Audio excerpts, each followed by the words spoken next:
Hello everybody and welcome to another Amphlett Reviews. Today we're talking about another Hong Kong movie. Of course! Yes, big surprise I know. Anyone watching the channel at the moment knows I'm doing a Hong Kong marathon. I'm kind of really throwing myself into kind of everything Hong Kong cinema based at the moment. I'm really enjoying the results. I'm really enjoying everything that I'm getting from it and receiving back.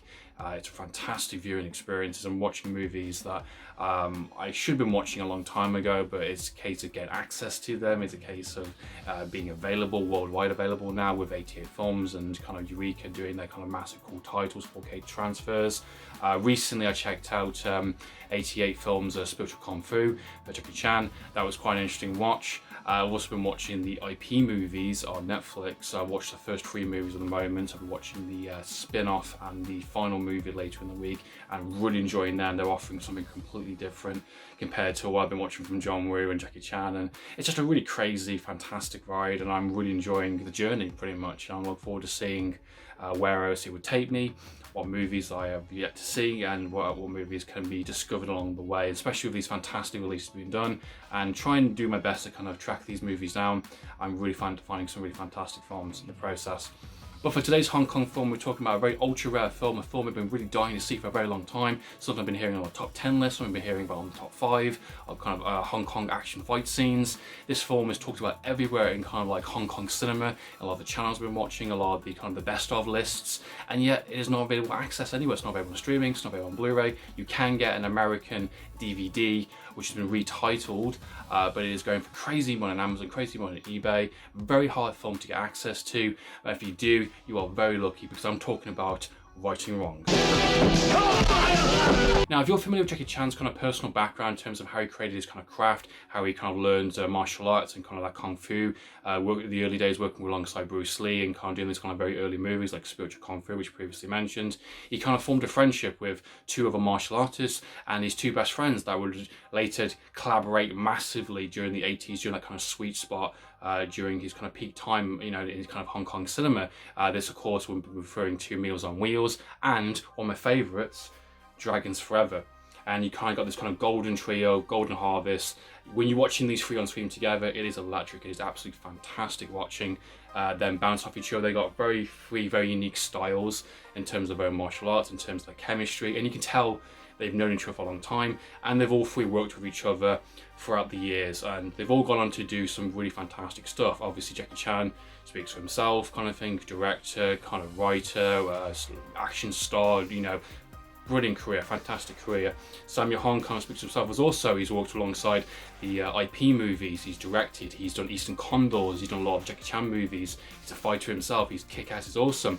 But we have our third one here, which hasn't been seen that much really. I haven't seen much of his kind of his own work, his own solo stuff. This is Yuen Biao, which I terribly pronounced that name. I really apologise. I'm terrible with names, but he is absolutely fantastic. And every time I see him in the movie, whether it's Dragons Forever, Meals on Wheels, whether it is the Twinkle movies, kind of thing, he is great as well. He's really fun, and he definitely delivers a good presence, a good energy. He knows his martial arts. He has a good charisma, and yet a lot of his solo movies are not available. I've not maybe not done well, maybe he didn't get a shot compared to some of the others. I've not seen much of his solo movies. I looked on IMDb to kind of see what he's been in, and of course mainly he's been in kind of the Jackie Chan, kind of Sammo Hung kind of movies, but there's a good list of movies that he's done as a main lead and actor, as a main starring actor, and I'm thinking that's fantastic, because he is just as good, just as talented as the other 2, and yet he doesn't get his shot, his kind of big break, or if he did, they've kind of not been treated or been handled as well, maybe not been big smashes. And it's a shame to see this kind of guy, which is so talented, it's so awesome to see a presence on screen, and he's definitely one of the trio, he's definitely one of the gang, and definitely has not been kind of represented in the right way, I don't think, in kind of Hong Kong. I don't know what happened, I might have to do more research into it. Great watch for him, and a fantastic main leading performance. It's a good opportunity to kind of show his kind of acting chops, to show his kind of star kind of credit in terms of how he kind of, you know, poses himself and kind of how he interacts with the other actors. This film was a full package deal for him, and I think it's a fantastic kind of cult status movie for him that's kind of gained over the years. Maybe this film didn't do very well in the cinemas, maybe it didn't get the kind of star appeal traction compared to the other 2. And it's a bit of a shame because I think this one is the most talked about. It is the most kind of like, you know, people have gone back to this time and time again to see the fight scenes, to see the kind of the storyline, to see the kind of other co-stars that are also in the film. They're also from martial arts backgrounds. And this is one I've seen the most kind of limelight in terms of most talked about compared to his other solo movies, which I think have been buried under the rug. Maybe they're kind of lost on the VHS kind of era.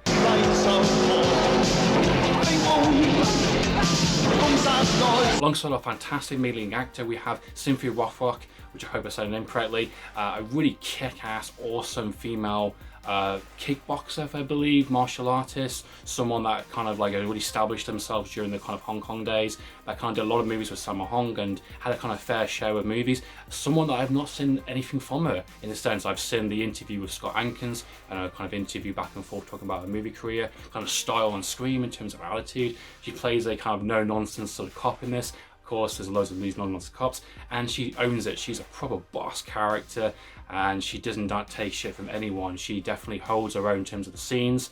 She definitely interacts with all the actors really well. I think the kind of comedic angle sidekick she has is really interesting, really funny, and I think really pays off towards the kind of middle act of the film. I think she definitely owns the presence and definitely chooses scenery when it's appropriate, and all of her fight scenes are really kick-ass. And the best thing also, they actually accommodate a lot of the cool fight scenes with her on screen. She gets at least 2, maybe 3 minimum, from what I can remember, fight scenes, really kick-ass, awesome fight scenes, and she definitely does not hold back. And later on, kind of went to the more VHS, straight to DVD kind of market with her later movies like Martial Law, for instance. I haven't seen any of those movies. I don't know if they're any good, but I'm very curious to check them out to kind of see. Righting Wrongs or Above the Law as retitled in the US is quite a surprising film. This is a very different film than I expected going in. This is definitely a lot more cold-natured, dark kind of thriller, crime drama in a sense, with some sprinkled, very specific type of action scenes throughout the film. Don't get me wrong, there's still loads of action in this film in terms of car chase sequences, fight sequences. Everyone has a moment to shine, everyone has a moment to kind of, you know, has a moment for their scene to kind of play out really well. And I think it's just sprinkled and used very well to kind of break up the kind of the drama and the kind of what's going on during the film in terms of the story. I think this film had a little bit of a budget kind of restraint compared to a Jackie Chan film or kind of a Sammo Hung film, and it's kind of done differently compared to what you would expect from them, which I think is nice. It's nice and refreshing. It's quite different. It's all about what's going on in terms of this world, in terms of the characters, and it's all about justice and all about everyone's their version of justice, and kind of, you know, the criminals and, you know, the corruption, and every character is not who they say they are, and, you know, every character is kind of shows who they are towards the end, I think. And it's quite interesting how this kind of plays into the themes of the film. You've got our main character, which is a prosecutor for law. He's all about textbook. He's all about, you know, delivering justice in the right fashion in terms of court. And he's kind of going through this case he's been doing for the past 3 years. His kind of main witness has been killed alongside his whole family. This is during the beginning of the film. And he's pissed, he's angry, and he wants vigilante justice. And he just straight up goes for it, which I think is quite funny. He just straight up kills one of our main kind of kingpin bad guys.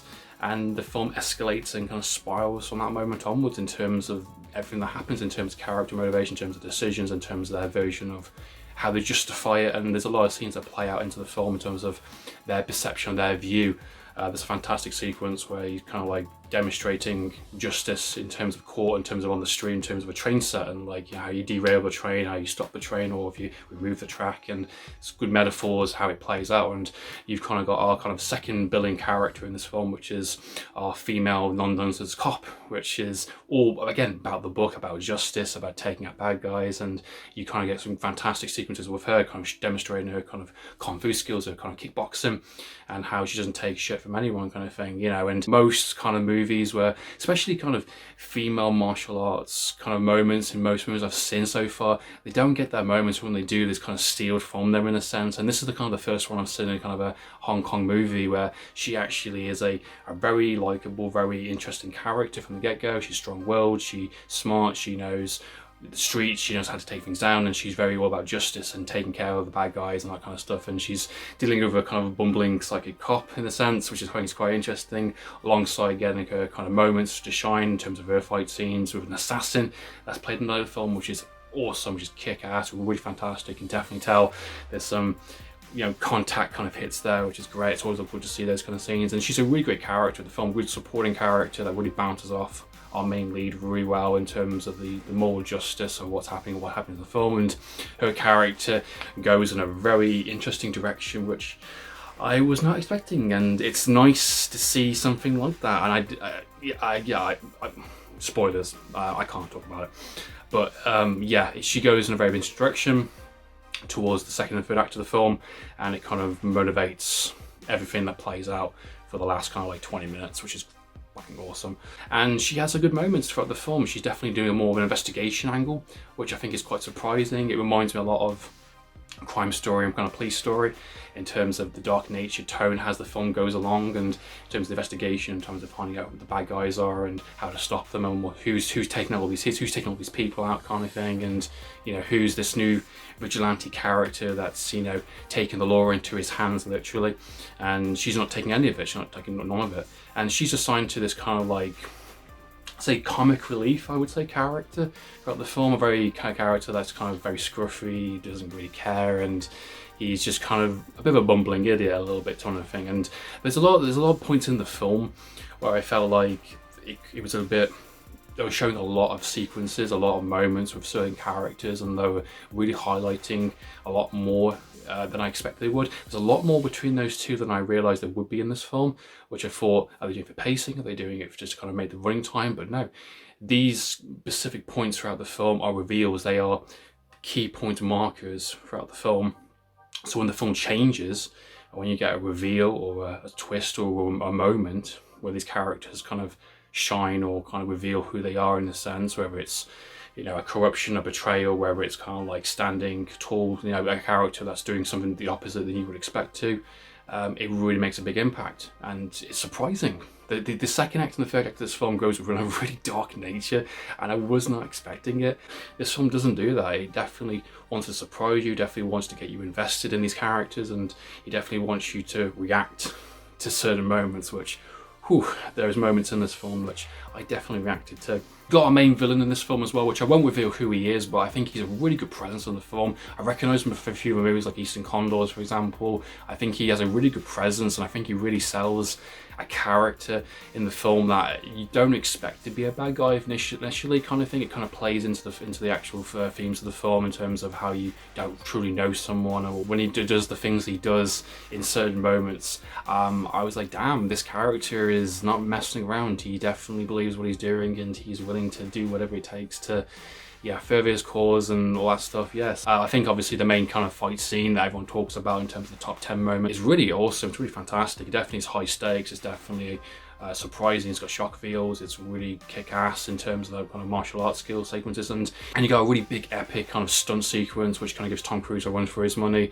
And the film goes in a very specific direction for its finale, for its ending. I know John Woo movies definitely tends to do very specific type of endings as well, or finale sequences, and they definitely make an impact. And I mean, the supporting cast in this film did a very fantastic job, also really helping boost in the film in terms of the performances, in terms of really elevating and kind of the stakes of the film. I think they really add some really good key points in terms of the narrative, in terms of the story.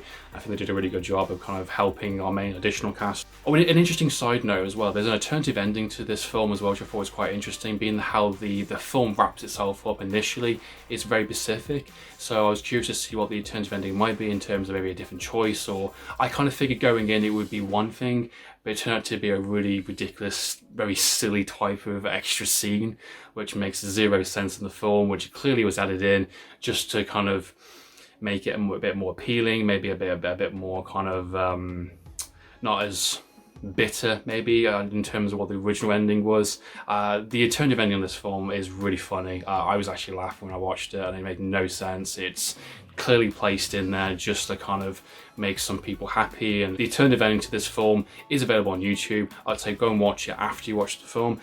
Overall, Righting Wrongs is a very satisfying, very interesting, dark-natured crime thriller that definitely sets itself apart from kind of Sam Hong and Jackie Chan's kind of movies. Definitely more than kind of John Woo territory, I would say. All the performances I think are fantastic. I think the action sequences are really well done and really well staged and kind of used to their budget really effectively. I think the script is really on point in terms of really nice, key grounded, kind of dark-natured crime thriller, which definitely takes it in really good places. It definitely sprinkles enough character motivations, character moments. Everyone has a time to shine, everyone has a moment to kind of really show who they are as characters. I really enjoyed this film. This film really delivered in everything I wanted to see. I think the fantastic main lead performance from Yuen Biao.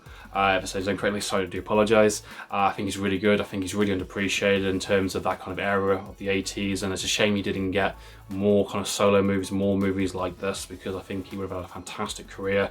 I'm grateful for the movies that we have got him in terms of Jackie Chan and Sam Hong films, and hopefully one day when I get a chance to see maybe more of his other solo movies, I can explore more aspects of this actor. If you guys seen this movie, please comment down below. Let me know your thoughts and opinions. What do you think of the film? Have you seen all these other movies? What would you recommend? Any other kind of 80s kind of dark-natured crime films that maybe not under my radar at the moment? Please comment down below. Love to see your suggestions. This has been Amphlett Reviews, signing out.